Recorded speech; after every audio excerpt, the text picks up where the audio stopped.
The jungle was silent except for the rustling of leaves and the faint hum of insects. Private First Class Hal Mitchell crouched behind a fallen teak tree, his breast shallow, his fingers tight around the grip of his M1 Garand. Blood trickled from a gash above his left eyebrow, mixing with the sweat that soaked through his uniform. Around him, the shadows moved.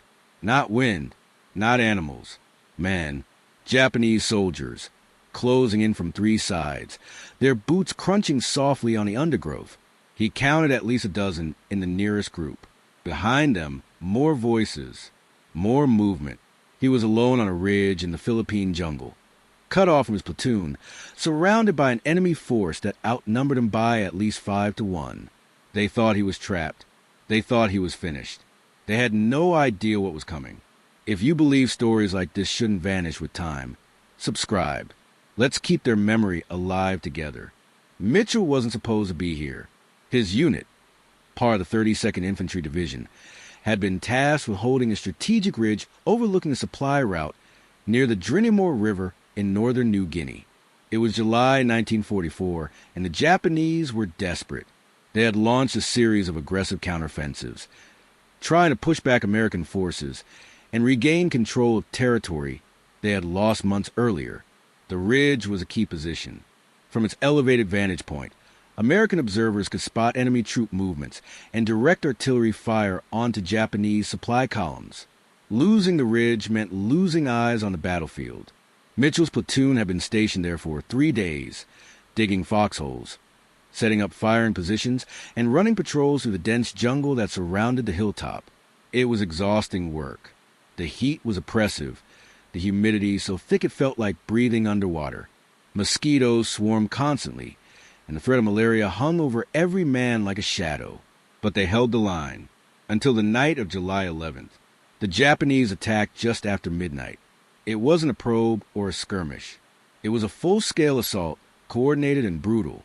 Mortars screamed down onto the ridge, tearing through foxholes and sending shrapnel slicing through the air. Machine gun fire raked the American positions from multiple angles. Grenade explosions flashed in the darkness, illuminating the faces of soldiers scrambling for cover. Mitchell's platoon fought back hard, pouring rifle and automatic fire into the advancing enemy.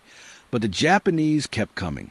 They moved in waves, shouting and firing, using the chaos and darkness to close the distance. Within an hour, the American position was overrun.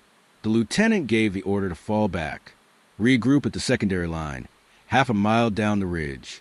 Mitchell and his squad began a fighting retreat, moving through the jungle in pairs, covering each other as they pulled back under fire. But in the confusion, in the darkness, and the noise and the terror, Mitchell got separated. He turned a corner around a massive banyan tree and found himself alone. No voices, no covering fire, just the sound of his own breathing and the distant crackle of gunfire fading behind him. He tried to retrace his steps, moving carefully through the undergrowth, listening for the voices of his squad. But the jungle at night is a labyrinth. Every tree looks the same. Every shadow hides a threat. He moved for 20 minutes, maybe 30, before he realized he was completely lost. And then he heard them. Japanese voices, close, moving through the jungle in a coordinated sweep. They were hunting stragglers. Hunting him. Mitchell dropped into a crouch and held his breath. Through the trees, he saw the silhouettes of enemy soldiers, moving in a loose skirmish line, rifles at the ready. There were at least 8 of them, maybe more. If they spotted him, he was dead. He couldn't outrun them. He couldn't fight them all. So he did the only thing he could. He stayed perfectly still and let them pass. The Japanese soldiers moved within 20 feet of his position, their boots crunching on dry leaves, their voices low and tense.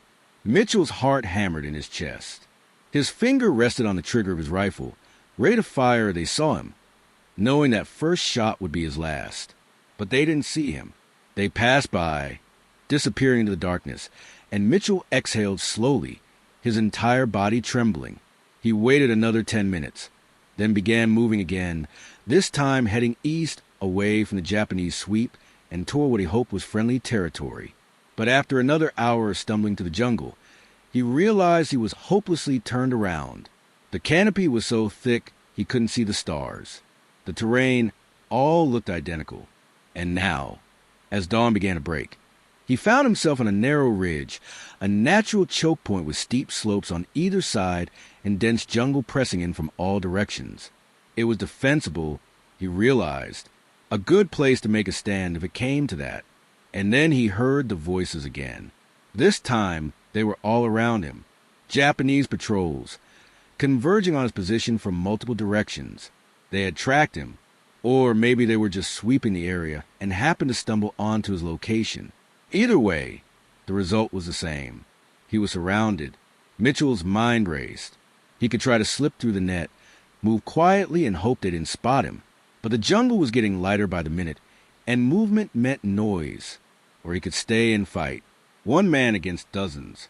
It sounded insane. It sounded like suicide. But Mitchell had grown up in the backwoods of Kentucky, hunting deer and trapping raccoons with his father. He knew how to read terrain. He knew how to use cover. And he knew how to set traps. The ridge he was on was narrow, maybe 30 yards across at its widest point, with thick vegetation and fallen logs providing natural cover. The slopes on either side were steep and slippery, covered in loose soil and tangled roots. Anyone trying to climb up would be slow, exposed, vulnerable. If he could control the approaches, if he could funnel the enemy into kill zones, he might have a chance. It was a long shot, but it was the only shot he had. Mitchell moved quickly, using the last few minutes of semi-darkness to prepare. He positioned himself behind a large fallen tree near the center of the ridge, a spot that gave him a clear field of fire in 3 directions. Then he began setting traps. He didn't have much to work with. A few grenades, some spare ammunition, a length of parachute cord he had been carrying in his pack. But he made it work. He strung the cord across one of the approach paths, tying it low to ground between 2 trees, then rigged the grenade to the line with the pin partially pulled. Anyone who tripped the cord would detonate the grenade. It was crude but effective. He set up 2 more traps along different routes, using branches and leaves to camouflage the tripwires. Then he returned to his position behind the fallen tree and waited. The first Japanese soldiers appeared just after sunrise. 6 of them, moving cautiously up the eastern slope of the ridge, their rifles held ready. They were spread out, maintaining tactical spacing. Clearly experienced troops. Mitchell watched them through the sights of his M1, his breathing slow and controlled. He let them come closer. 50 yards. 40. 30. Then one of them stepped on the tripwire. The explosion was sharp and brutal, ripping through the jungle air and sending shrapnel tearing through the lead soldiers. 2 of them went down immediately, screaming. The others dove for cover, shouting in confusion and alarm. Mitchell opened fire. His first shot caught one of the soldiers in the chest, spinning him around and dropping him into the undergrowth. His second shot hit another in the shoulder, knocking him backward. The remaining soldiers returned fire, their bullets snapping through the air and thudding into the fallen tree that sheltered Mitchell. But they couldn't see him clearly. He was hidden behind thick cover, and the angle of the slope put them at a disadvantage. Mitchell fired again, methodical and precise, each shot aimed and deliberate. Another soldier fell. Then another. The last man broke and ran, scrambling back down the slope, shouting warnings to the troops below.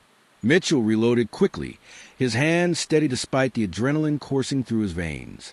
He had killed or wounded at least 4 of them, maybe 5. But he knew this was just the beginning. The Japanese wouldn't retreat. They would regroup, bring up more men, and attack again. And they did. 20 minutes later, a second wave came, this time from the western approach. 8 soldiers, moving faster, more aggressively, firing as they advanced. Mitchell shifted his position, moving to a different spot along the ridge, using the terrain to stay out of their line of sight. He let them come close, then triggered his second trap. The grenade exploded in the middle of their formation, scattering bodies and sending survivors diving for cover. Mitchell opened fire again, his rifle barking in quick, controlled bursts. He hit 2 more before they could react, then ducked back behind cover as return fire shredded the vegetation around him. Bullets zipped past his head, close enough that he could hear them crack through the air. But he stayed calm, stayed focused, picked his targets, fired, reloaded, fired again. The Japanese assault broke after another 2 minutes. The surviving soldiers pulled back, dragging their wounded with them, leaving 3 more bodies on the slope. Mitchell's ears rang from the gunfire. His shoulder ached from the recoil of the rifle. But he was alive, and the ridge was still his. He checked his ammunition. He had started with 80 rounds. Now he was down to 43, and he had only 2 grenades left. The math wasn't good.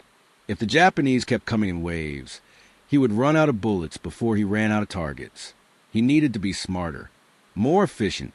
He scanned the ridge, looking for any advantage he could exploit. And then he saw it. A narrow defile, a natural gap between 2 rocky outcrops on the northern side of the ridge. It was the easiest approach, the path of least resistance for anyone trying to reach his position, which meant the Japanese would almost certainly use it. And if they did, he could turn it into a killing ground. Mitchell moved quickly, dragging fallen branches and loose rocks into the defile, creating obstacles that would slow the enemy down and force them to bunch up. Then he positioned himself on the high ground above the gap, with a clear view of anyone trying to pass through. It was a perfect ambush position. All he had to do was wait, and he didn't have to wait long. Less than an hour later, he heard the sound of movement below, voices, footsteps, the clink of equipment.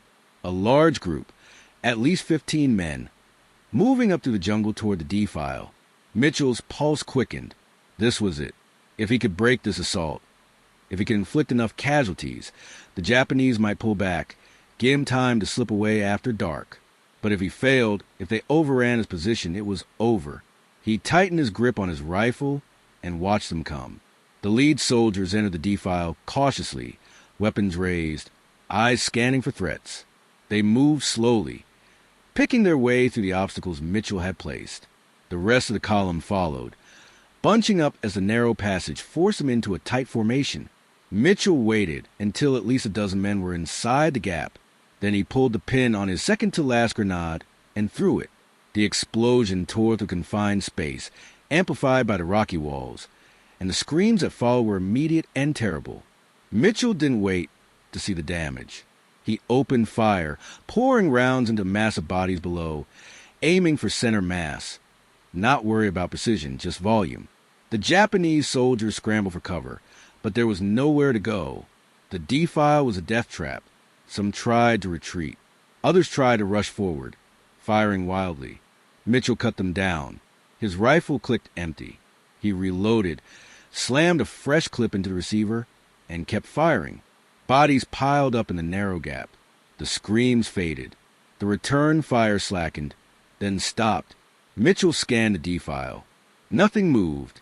He had killed or wounded at least 10 of them, maybe more. The rest had retreated. Mitchell slumped behind cover, his chest heaving, his hands shaking. He was exhausted, dehydrated. His ammunition was running critically low. He had maybe 20 rounds left. 1 grenade, and the Japanese weren't done. He could hear them below, regrouping, shouting orders. They were bringing up reinforcements, preparing for another assault. He had bought himself time, but not much. And then, in the distance, he heard something else. The faint crackle of gunfire. American gunfire. His unit. They were somewhere to the south, still fighting, still holding. If he could reach them, if he could break through Japanese lines and get back to friendly territory, he might survive this. But the jungle between him and his unit was crawling with enemy soldiers, and he was down to his last few bullets. The odds were impossible. But Mitchell had stopped caring about odds. He had one job left: survive, and make the Japanese pay for every inch. The next assault came from 2 directions at once. A coordinated attack, with one group advancing up the eastern slope, while another moved through the defile. They had learned from their earlier failures. This time, they weren't going to give Mitchell time to pick them off one by one. They were going to rush him, overwhelm him with numbers. Mitchell saw them coming and made a decision. He couldn't hold both approaches. So he abandoned the defile, pulled back to the center of the ridge, and focused on the eastern group. He fired quickly, dropping the lead soldier, then shifted his aim and dropped another. The Japanese soldiers returned fire, and Mitchell felt a bullet tug at his sleeve, tearing through the fabric but missing his arm by inches. He fired again. Click. Empty. He reached for another clip and realized he didn't have one. He was out of rifle ammunition. He dropped the M1 and drew his pistol, a .45 caliber Colt M1911. 7 rounds. That was all he had left. The Japanese were 30 yards away and closing fast. Mitchell aimed carefully and fired. The first soldier went down. He fired again. Another soldier fell. The rest kept coming. Mitchell fired 3 more times, each shot hitting its mark, and then the slide locked back. Empty. He threw the pistol at the nearest soldier, hitting him in the face, then grabbed his lacernade, pulled the pin, and hurled it into the middle of the advancing group. The explosion ripped through them, and the assault broke. The survivors turned and ran, scrambling back down the slope, leaving their dead behind. Mitchell collapsed behind the fallen tree, gasping for air, his body screaming in pain and exhaustion. He had no ammunition left, no grenades, nothing but a combat knife strapped to his belt. And the Japanese were still out there, still surrounding him. He could hear them moving to the jungle, calling to each other, coordinating. They would come again, and this time he had nothing left to stop them. He closed his eyes and thought about home, about his mother and father, about the creek behind his house where he used to fish as a boy, about everything he would never see again. And then he heard it, the sound of engines, American engines, Sherman tanks, rumbling to the jungle from the south, their treads crunching over vegetation, their machine guns chattering. And behind them, voices, American voices, his unit. They had pushed through. They were coming. Mitchell forced himself to his feet and stumbled toward the southern edge of the ridge. He waved his arms, shouting, "Identify himself." Within minutes, American soldiers appeared, rifles raised, scanning for threats. They saw Mitchell, bloodied and battered, standing alone on a ridge littered with Japanese bodies. One of the soldiers, a sergeant, stared at the scene in disbelief. Jesus Christ, Mitchell. What the hell happened here? Mitchell didn't answer right away. He just looked at the bodies scattered across the slopes, the evidence of hours of desperate fighting. Finally, he spoke, his voice hoarse. They said I was surrounded. The sergeant walked through the battlefield, counting. He stopped after reaching 57 confirmed enemy dead. 57. One man, one ridge. 57 enemy soldiers eliminated. It was almost impossible to believe. But the evidence was there. The bodies, the spent shell casings, the shredded vegetation. Mitchell had done it. He had held the ridge. Alone. Where are you watching this story from? Comment below. In the days that followed, Mitchell's story spread through the division. Soldiers who heard about it couldn't believe one man had survived that long, that surrounded, against those odds. But the officers who examined the battlefield confirmed every detail. The traps, the ambush positions, the tactical use of terrain. Mitchell hadn't just survived. He had fought a perfect defensive battle, using every advantage the jungle gave him, turning his isolation into a weapon. The Japanese had assumed he was trapped. They had assumed he would panic, surrender, or die quickly.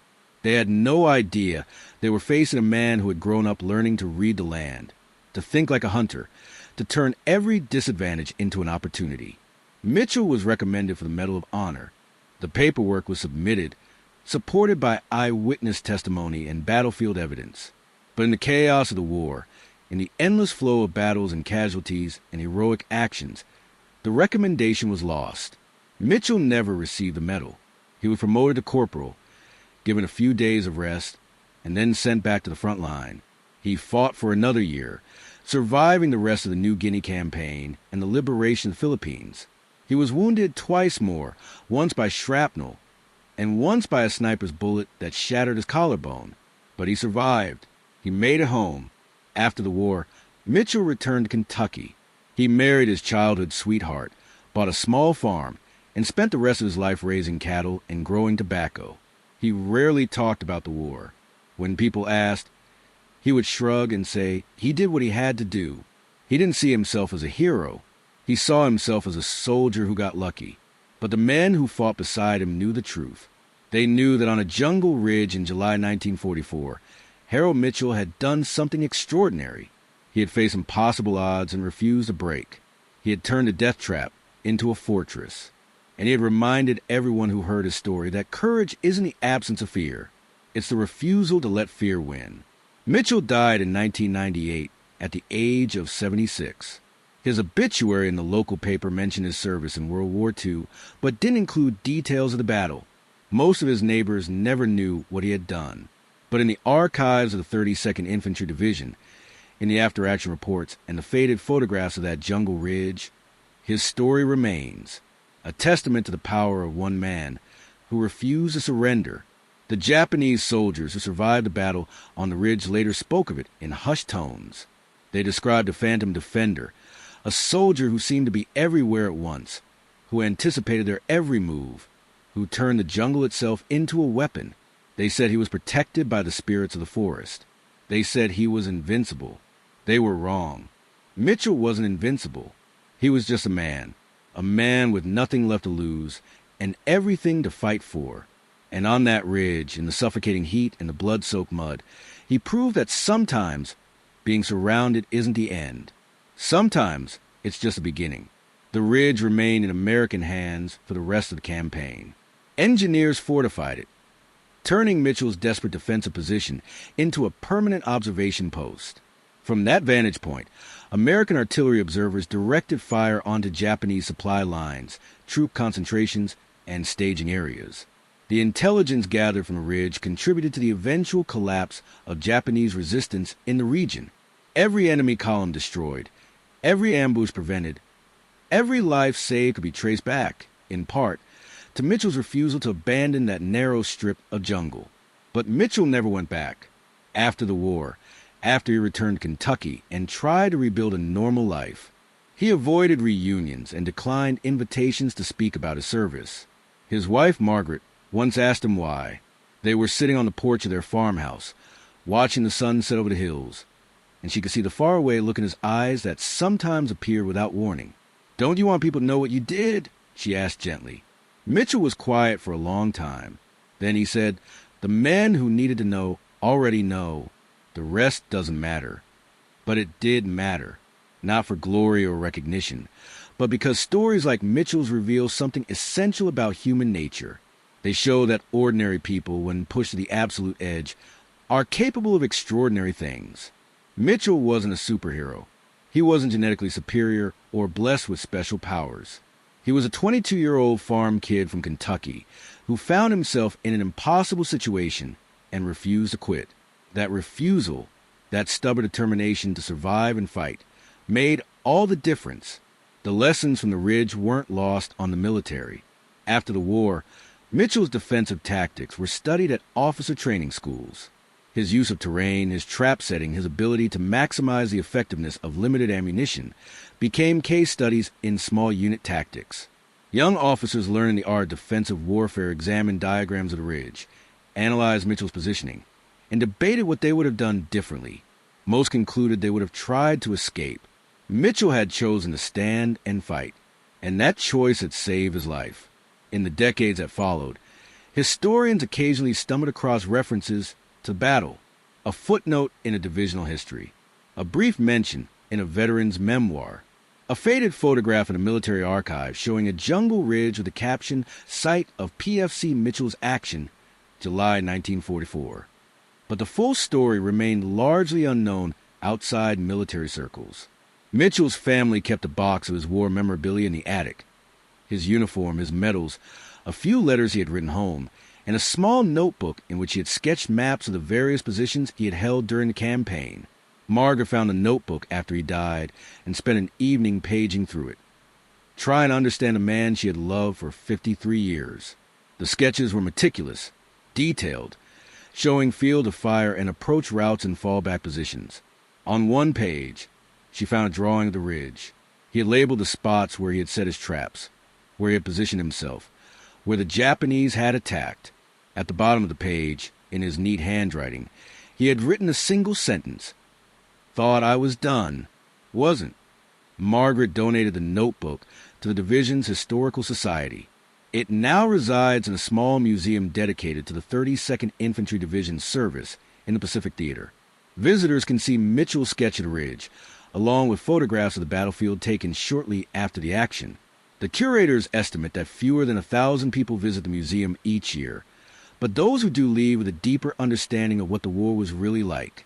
Not the grand strategy or the famous battles, but the small, desperate struggles fought by individual soldiers in forgotten corners of the jungle.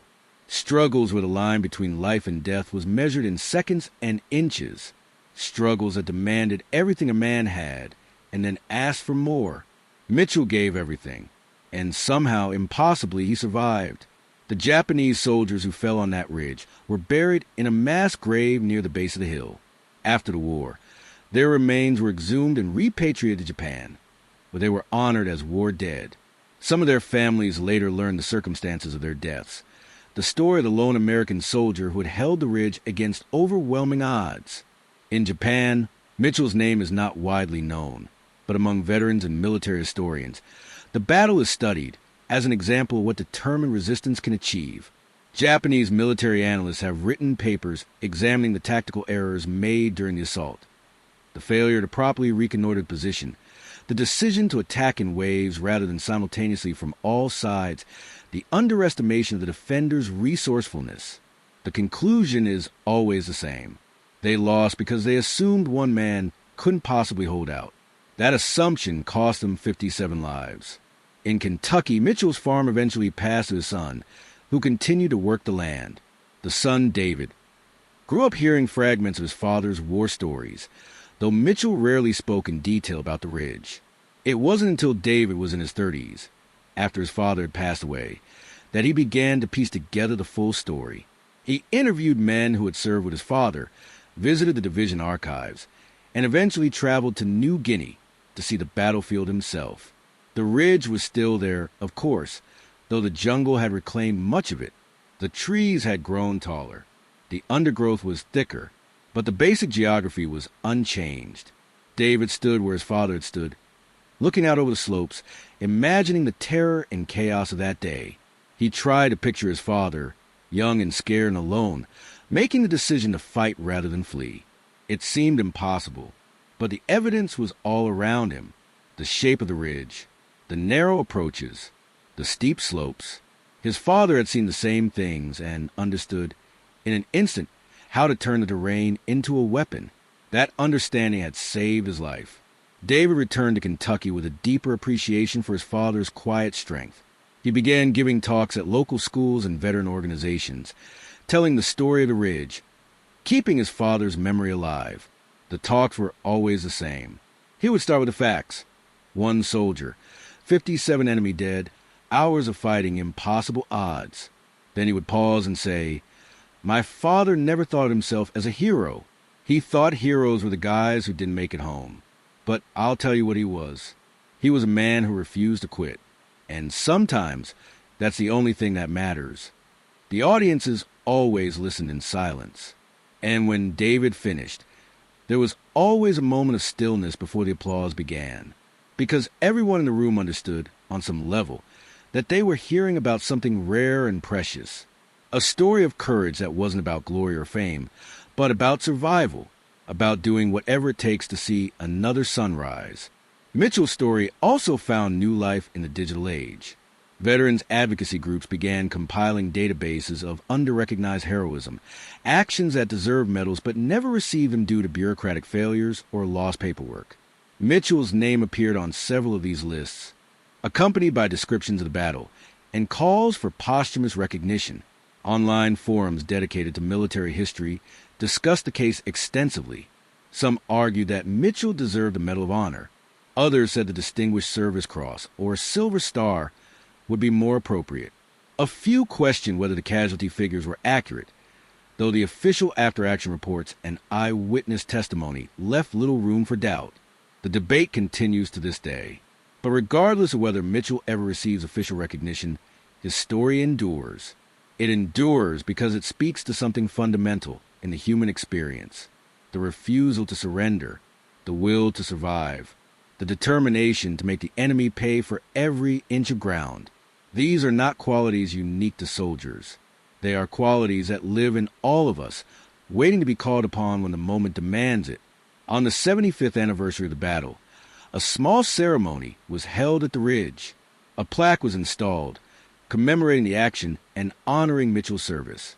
Representatives from the U.S. and Australian governments attended, along with a delegation of veterans from the 32nd Infantry Division. David Mitchell was there, along with his own children and grandchildren. He stood before the plaque and read the inscription aloud. On this ridge, in July 1944, Private First Class Hal Mitchell, 32nd Infantry Division, United States Army, held this position against overwhelming enemy forces.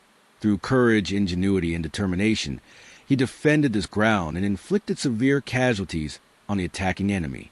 His actions exemplify the highest traditions of military service. He will not be forgotten. David's voice cracked as he read the last line. His children stood beside him, silent and solemn, and in that moment, surrounded by jungle and history, they felt the weight of what their grandfather had done. He had stood alone, he had faced death, and he had refused to break. The story of Hal Mitchell is not unique in the sense that many soldiers throughout history have performed similar acts of bravery, but it is unique in the sense that it reminds us of the countless acts of heroism that go unrecorded, unrecognized, uncelebrated. For every Mitchell, there are dozens of others whose names we will never know, whose stories were never written down, whose sacrifices faded into the noise of war. We owe it to them to remember, to tell their stories, to honor their courage, because they fought not for glory, but because they had no other choice. And in their refusal to give up, in their determination to survive, they showed us what it means to be truly human. Mitchell lived a long and quiet life after the war. He raised his children, worked his farm, and became a respected member of his community. He served on the local school board, coached youth baseball, and volunteered at his church. People who knew him described him as kind, humble, and generous. He never boasted about his wartime service. He never sought attention or acclaim. He simply lived his life with the same quiet determination that had carried him through that terrible day on the ridge. And when he died, peacefully in his sleep, surrounded by his family, he left behind a legacy that extended far beyond the battlefield. He left behind children and grandchildren who carry his values. He left behind a community that benefited from his presence. And he left behind a story that will inspire generations to come. In the end, that is what matters most. Not the medals or the recognition, but the example. Hal Mitchell showed us that one person, armed with courage and determination, can change the course of events. He showed us that the terrain of our lives, the challenges and obstacles we face, can be turned into advantages if we are willing to think creatively and fight fiercely. He showed us that being surrounded, being outnumbered, being out of options, does not mean defeat. It means a choice. Give up or fight on. Mitchell chose to fight, and in that choice, he found his victory. Not just a victory of surviving the battle, but the victory of proving to himself and to everyone who would later hear his story that the human spirit is capable of extraordinary things. That is his legacy. That is why his story must be told. And that is why, 75 years after that day on the ridge, we still speak his name with respect and admiration. They said he was surrounded. They said he had no chance. They were wrong, because Hal Mitchell understood something that his enemies did not. Being surrounded is only the end if you allow it to be. But if you refuse to quit, if you use every resource at your disposal, if you turn your desperation into determination, then being surrounded becomes something else entirely. It becomes an opportunity to prove that one person, fighting for their life, fighting for their brothers in arms, fighting for something larger than themselves, can accomplish the impossible. Mitchell seized that opportunity, and in doing so, he earned his place in the quiet pantheon of unsung heroes who changed the world not through grand gestures, but through simple, stubborn refusal to give up. The ridge stands today much as it did in 1944. The jungle has grown back. The scars of battle have faded, but the memory remains. And as long as there are people willing to tell the story, as long as there are those who understand the value of courage and sacrifice, Hal Mitchell's legacy will endure, not as a tale of war, but as a testament to the power of the human spirit, a reminder that even in our darkest moments, even when all seems lost, We have within us a capacity to rise, to fight, and to overcome. That is the lesson of the Ridge. That is the lesson of Harold Mitchell. And that is a lesson the world must never forget.